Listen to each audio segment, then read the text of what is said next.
আমি রান্না করব পাতাকপি, আলু, বেগুন একসাথে সবজি দিয়ে, বড়ি দিয়ে, আর এই যে মাছ দিয়ে একটা ঘাঁটি রান্না করবো তরকারি। এই যে কড়াই আমি তেল দিয়ে দিলাম, এখন দেবো দেখো কাঁচামরিচ, পেঁয়াজ আর তেজপাতা।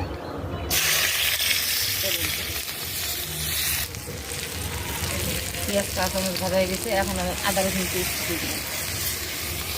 এখন আমি গুঁড়া মশলা দিব, এবং মরিচের গুঁড়া, হলুদের গুঁড়া, ধনিয়া গুঁড়া, জিরা গুঁড়া আর পরিমাণ মতো লবণ দিয়ে কষাবো। এখন আমি মাছ দিয়ে দেবো। মাছের মাথাগুলো আমি বেশি দিয়েছি, ছোটো ছোটো করে কেটে নিয়েছি যেন কাটা না হয়। হাতি অতটা করবো না, অনেকে ভেজে দেয়, তাই আমি কষাই দিই। 4টা তাজা মাছ কষাই দিয়ে ভালো লাগে। এর মধ্যে আমি বড়িও দিয়ে দিয়েছি, কষাচ্ছি। বড়ি আগে ভেজে নিয়েছিলাম। এটা মাছ কষানো হয়ে গেছে, এখন আমি সবজি দিয়ে কষাবো।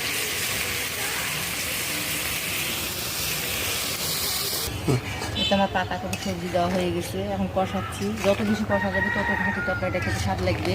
আর পাতাকপি দেখে মনে হয় অনেকগুলা, কিন্তু গলে অল্প হয়ে যায়। পানি দেওয়া যাবে না, কিন্তু পানি দিলেই ঝোল হয়ে যাবে। এই দেখো কষায় কষায় সব রান্না করলাম, আমি শুকনো করে রাঁধছি একেবারে ঘাঁটি। এখন জিরার গুঁড়া দিতেছি, হয়ে গেছে, দিয়ে নামাবো। একদম শুকনো করছি। এই দেখো হয়ে গেল রান্না করা পাতাকপির ঘাঁটির তরকারি একটা।